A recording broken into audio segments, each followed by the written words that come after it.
80 के दशक में बिहार में पकड़ा हुआ शादी की खूब चर्चा होती थी। ये एक ऐसी शादी होती थी जिसमें लड़के को जबरदस्ती मंडप में बैठाया जाता था। एक बार फिर इसी तरह का मामला खगड़िया जिले से सामने आया। घर की महिलाएं शादी के गीत गा रही थी, लेकिन मंडप में बैठा दूल्हा भागने की नाकाम कोशिश कर रहा था। दुल्हन इंतजार में थी कि कब उसका जीवन साथी उसकी मांग में सिंदूर भरेगा, लेकिन जीवन साथी तो इस मुसीबत से छुटकारा पाने की मशक्कत कर रहा था। जबरदस्ती दूल्हे को शादी के कपड़े पहनाए गए, दुल्हन की चुनरी से दूल्हे के कपड़ों में गांठ लगाई गई और शुरू हुई शादी की रस्में। रात के अंधेरे में शोर, हंगामे और दूल्हे की आनाकानी के बीच शादी की रस्म पूरी हुई। दरअसल मन्नयम कुमार को गाय खरीदने के बहाने दूसरे गांव ले जाया गया और हथियार के दम पर उसके 7 फेरे करवा दिए गए। तो बोला क्या हम अब एक गाय देख के आ रहे हैं, तुम इसी जगह बैठो। तो हम बैठे थे।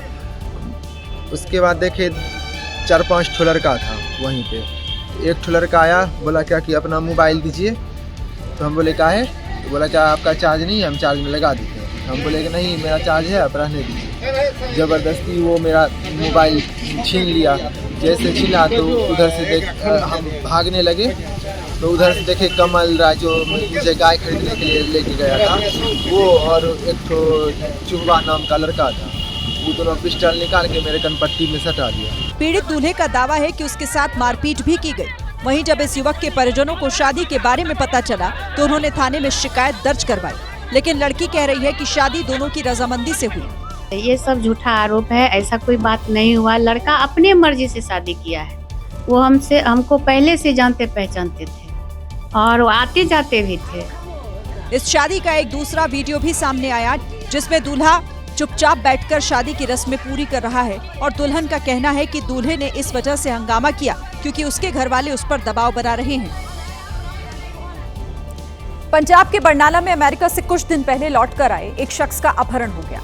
आरोप किसी और बाहरी पर नहीं बल्कि खुद उसके पिता पर ही लगा है, जो खुद अमेरिका में रहा है, जबकि बेटा हरमन भी कुछ दिन पहले ऑस्ट्रेलिया से लौटा है। परिजनों का आरोप है कि पिता बेटे हरमन को घर में रहने नहीं दे रहा है और इसी वजह से दोनों के बीच विवाद चल रहा है।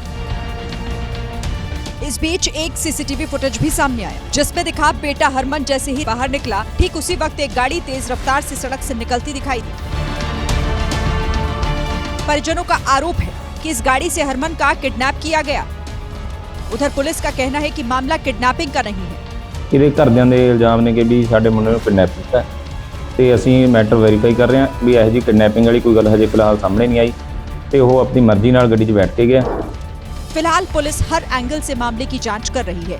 पुलिस का दावा है कि मामले को जल्द सुलझा लिया जाएगा। यूपी के मऊ में अवैध संबंधों के चक्कर में एक परिवार बर्बाद हो गया। इस जघन्य हत्याकांड का पुलिस ने ऐसा खुलासा किया है कि जिसे सुनकर किसी की भी रूह कांप जाए। पुलिस की गिरफ्त में खड़ा ये आरोपी बता रहा है कि उस रात कितनी बेरहमी से उसने अपनी प्रेमिका के ससुर का कत्ल कर दिया था। पुलिस के मुताबिक मृतक का बेटा 2 साल के लिए दुबई गया था।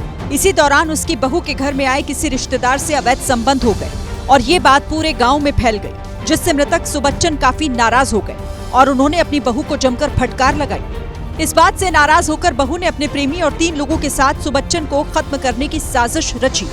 तीनों ने पहले सुबच्चन को जमकर शराब पिलाई और एक अमरूद के बाग में उसकी गर्दन काटकर निर्मम हत्या कर दी। हत्या के बाद आरोपी राममिलन ने पूरी वारदात का वीडियो बनाया और उसे व्हाट्सएप के जरिए अपनी प्रेमिका पिंकी को भेज दिया, जो बाद में पुलिस के लिए अहम सुराग साबित हुआ। जो इनकी बहू है उसका संबंध उसके उनके मौसी के लड़के के साथ है और जो बुजुर्ग थे उन्होंने 2-3 बार उनके ऊपर बुरी नीयत से हमला किया था और मारपीट भी की थी, जिस पर जो लड़की है जो उनकी बहू है जिसका नाम पिंकी राजभर है, उसने अपने प्रेमी जिसका नाम राममिलन राजभर है उसको बुलाया, वो अपने 3 साथियों को लेकर के आया।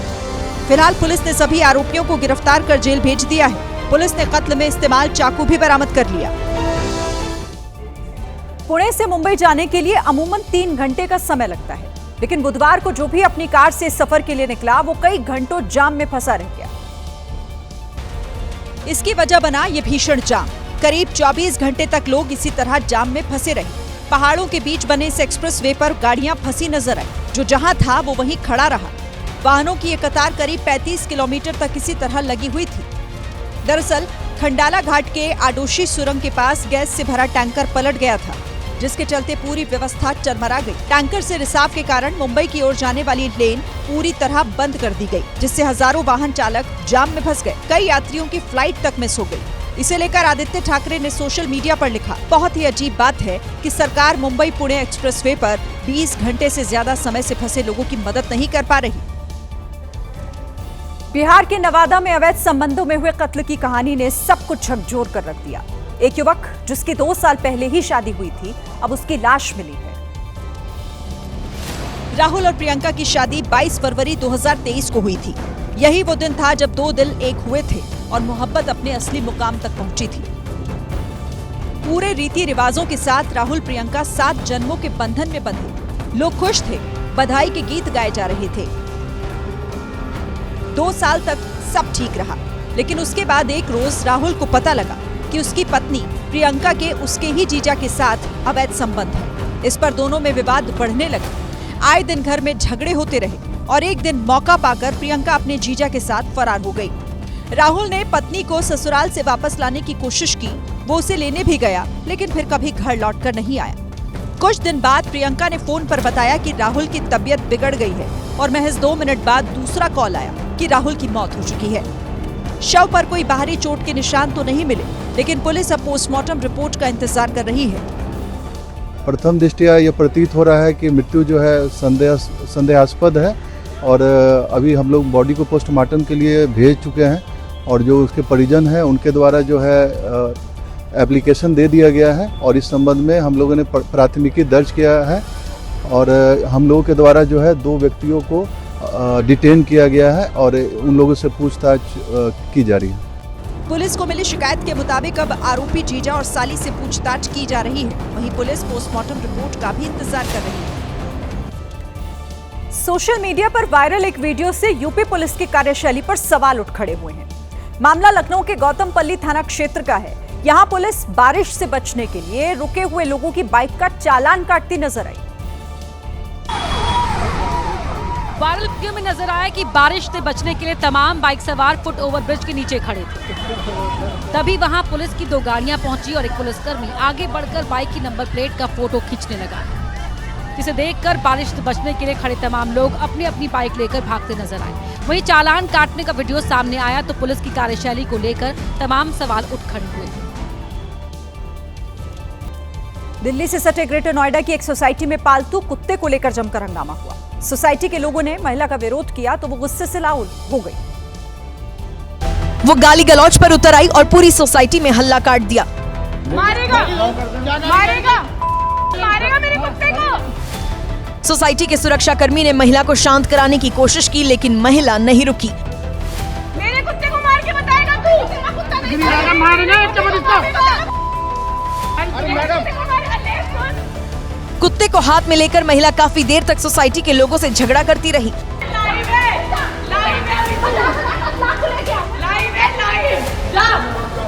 मामला ग्रेटर नोएडा वेस्ट की आम्रपाली गोल्फ होम सोसाइटी का है। यहाँ रहने वाले लोगों का आरोप है कि महिला सार्वजनिक जगह पर कुत्ते को शौच करवा रही थी। उसे रोका टोका तो वो हंगामा करने लगी। मारेगा, मारेगा, मारेगा मेरे कुत्ते को। उत्तर प्रदेश के मुजफ्फरनगर में एक मुस्लिम युवक साधु का भेष बनाकर लोगों से भीख मांग रहा था। सड़क पर भजन कीर्तन करने के साथ ही महिलाओं का भविष्य बताने का लालच देने वाले उस व्यक्ति को गांव के लोगों ने पकड़ लिया तो पता चला कि वो शकील का बेटा एहसान है। इसके बाद गांव वालों ने साधु बने मुस्लिम व्यक्ति का कच्चा चिट्ठा खोल निकाला। गांव में घुसे हुए ये बेहरू कड़ावा इसने बांध रखा और उसके बाद नाम है एहसान। देख लो, एहसान नाम है इसका आधार कार्ड में। आरोप है कि एहसान के साथ और भी लोग थे जो भाग गए। जो तेरी साथ घूम रहे उनका नाम बता क्या है? उनका नंबर बता। जानता तो सब क्यों है, ड्रामा मत कर। आशंका है कि ऐसे भेष बदलकर ये लोग इलाके में चोरी के लिए रेकी करते थे। अन्य साथी जो है मौके से फरार हो गए हैं, उनकी भी नाम जानकारी हमारे पास आ गई है और इसमें एक टीम गठित कर दी गई है। जल्दी उनको भी गिरफ्तार किया जाएगा। फिलहाल आरोपी को जेल भेजने की तैयारी है। साथ में नेटवर्क से जुड़े दूसरे लोगों की गिरफ्तारी की कोशिशें भी जारी है। उत्तर प्रदेश के बलिया में अतिक्रमण हटाने गई पुलिस और प्रशासन की टीम पर गांव के लोगों ने हमला कर दिया, जिसके बाद पुलिस वालों की सुरक्षा पर ही खतरा पैदा हो गया।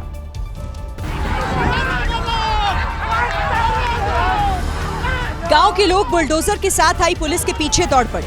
मजबूरी में पुलिस वाले भी कतार बनाकर वहां से भागते दिखे। गुस्से से तमतमाए गांव के लोग लगातार पत्थरों की बारिश कर रहे थे।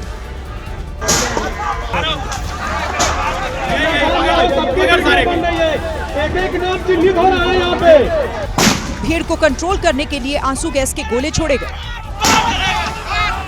बरसों से उस जगह पर रहने वाले लोग बुलडोजर एक्शन से नाराज थे, लेकिन पुलिस का आरोप है कि उन्हें भड़काया गया। कुछ लोगों के बहकावे पे ग्रामीणों के द्वारा टीम पर पथराव किया गया। गांव के कुछ लोगों ने ज्यादती के भी आरोप लगाए। जो यहाँ दबंग है, जो दुनिया भर के गांव समाज के जमीन कब्जा किया गया है, उनको कहीं से टच नहीं किया गया। पीएससी की गाड़ी आई और सबको मारना, पीटना, मोटरसाइकिल तोड़ना, ये सब काम किया गया। काफी देर बाद पुलिस ने इलाके को कंट्रोल किया। अब वीडियो के आधार पर हमला करने वाले की पहचान की जा रही है। बीते कई महीनों से एक गाड़ी सोशल मीडिया पर वायरल है, नाम है थार। हालांकि थार के ज्यादातर किस्से नेगेटिव ही होते हैं। थार सवार की दादागिरी, थार सवार की बेकाबू रफ्तार जैसी कई कहानियां हर दिन सामने आती हैं। थार वाले रंगबाजों का एक नया वीडियो उत्तर प्रदेश की राजधानी लखनऊ से आया है, जिसमें एक थार सवार बीच सड़क पर जानलेवा स्टंट करता नजर आया। थार सवार ने धौंस जमाते हुए पहले पुलिस बैरिकेड को टक्कर मारकर गिरा दिया। इसके बाद चलती थार का गेट खोलकर खड़ा हो गया और स्टंट करने लगा। बताया गया कि करीब आधे घंटे तक युवक सड़कों पर बेलगाम थार दौड़ाता रहा, लेकिन किसी पुलिसकर्मी की नजर नहीं पड़ी। बाद में वायरल वीडियो पर पुलिस ने संज्ञान लिया और मामला दर्ज कर छानबीन शुरू कर दी।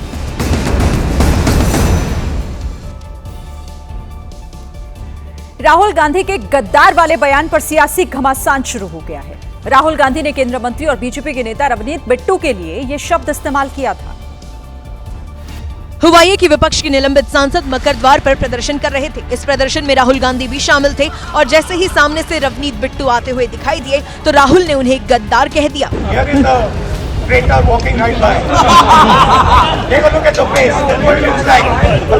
सर थोड़ा राहुल गांधी ने बिट्टू के लिए हाथ आगे बढ़ाया, लेकिन गद्दार शब्द सुनकर बिट्टू आहत हो गए थे।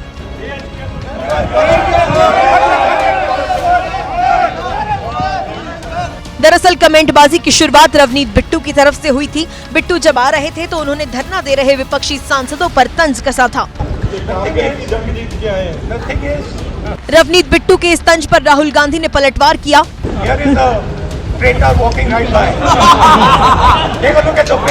दरअसल रवनीत बिट्टू ने अपनी राजनीति की शुरुआत राहुल गांधी से मुलाकात के बाद ही की थी और 3 बार कांग्रेस की टिकट पर सांसद भी बने, लेकिन 2024 के चुनाव से पहले वो बीजेपी में शामिल हो गए। रवनीत बिट्टू पर राहुल गांधी की टिप्पणी ने नया बवाल खड़ा कर दिया है। बीजेपी के नेताओं ने इसे सिख अस्मिता से जोड़ दिया है और सड़क पर उतर आए। बीजेपी के नेता राहुल गांधी से माफी की मांग कर रहे हैं।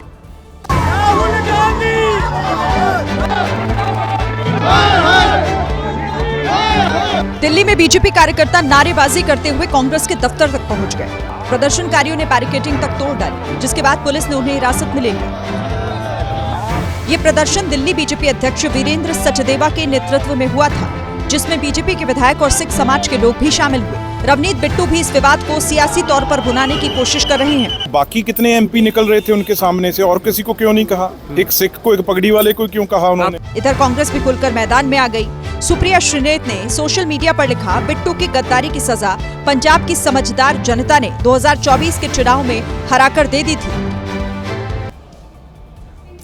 संसद में शुरू हुए किताब विवाद पर बीजेपी और कांग्रेस के बीच सियासी तलवारें खिंच गई हैं।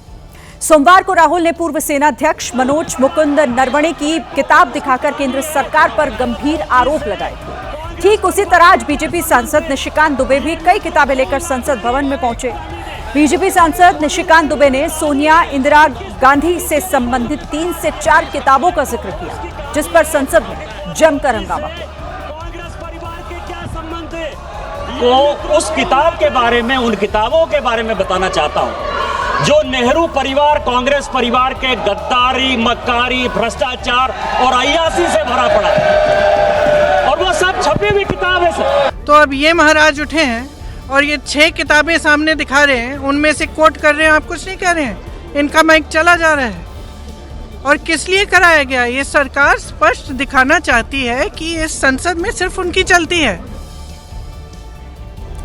लोकसभा के अंदर आज जो कुछ हुआ वो कई सालों तक याद रखा जाएगा।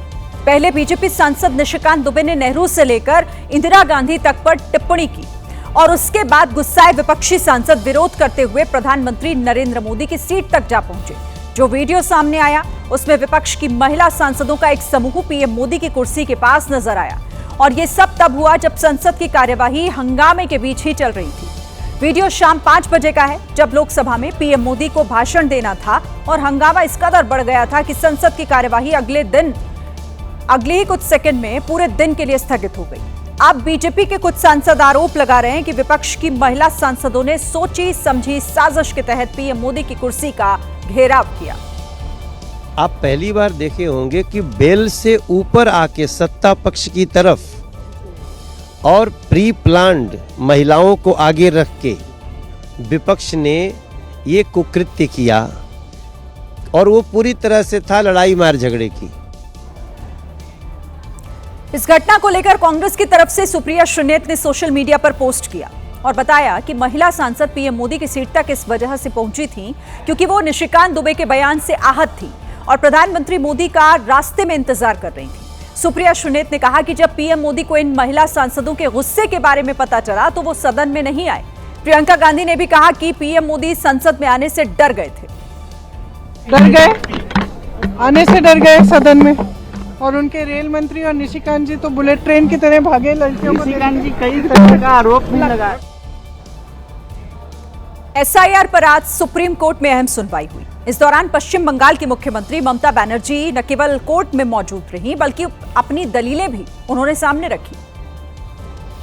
सुप्रीम कोर्ट के इतिहास में यह पहला मौका था जब कोई मुख्यमंत्री बतौर याचिकाकर्ता कोर्ट में पेश हुआ। ममता बनर्जी ने चीफ जस्टिस की अध्यक्षता वाली 3 सदस्यीय बेंच के सामने अपनी दलील भी पेश की। Election commission office through AI earlier 58 lakhs are being deleted. Mamata Banerjee ने कोर्ट में कहा कि चुनाव से पहले पश्चिम बंगाल को टारगेट किया जा रहा है। ममता बनर्जी ने आरोप लगाया कि चुनाव आयोग ने इलेक्शन से ठीक पहले इतनी बड़ी प्रक्रिया को जल्दबाजी में लागू किया, जबकि ऐसा काम सामान्य तौर पर सालों में पूरा होता है। ममता बनर्जी की दलील सुनने के बाद कोर्ट ने चुनाव आयोग समेत सभी पक्षकारों को नोटिस जारी किया। अब मामले की अगली सुनवाई सोमवार को होगी। अगर इंटरनल स्ट्रैटेजी सब आपको पब्लिकली बता दिया, जब जो होगा आप देखेंगे। ममता बनर्जी ने सुप्रीम कोर्ट के सामने चुनाव आयोग को व्हाट्सएप आयोग तक कह डाला। सुनवाई के दौरान चीफ जस्टिस ने कहा कि योग्य मतदाता का नाम नहीं कटने दिया जाएगा। चुनाव आयोग के खिलाफ ममता बनर्जी पहले सड़क पर उतरी थी और अब सुप्रीम कोर्ट तक पहुंच गई हैं। चुनाव आयोग के तौर तरीकों से ममता बनर्जी इस कदर गुस्से में हैं कि उन्होंने मुख्य चुनाव आयुक्त के खिलाफ महाअभियोग वाला प्रस्ताव लाने तक की बात कह दी है। ममता बनर्जी ने कहा कि उनके पास भले ही संख्या बल ना हो, लेकिन फिर भी अगर कोई ऐसा प्रस्ताव आएगा तो टीएमसी उसका समर्थन करेगी। पश्चिम बंगाल के मुख्यमंत्री ने कहा कि अगर महाअभियोग आता है तो इतिहास में ये बात दर्ज हो जाएगी कि कोई ऐसा चुनाव आयुक्त था जिसके खिलाफ विपक्ष इस कदर आक्रोशित था। हम लोग बात सुबह से शुरू किया है इम्पीचमेंट के लिए। जिस तरीका से इलेक्शन कमिश्नर चलाता है, जो जिस तरीका से वोटर लिस्ट का जो special intensive roll, that is totally illegal. Okay. उधर ममता बनर्जी ने कहा कि चुनाव आयोग का इस्तेमाल करके ही बीजेपी ने हरियाणा, महाराष्ट्र और बिहार जैसे राज्यों में जीत दर्ज की है।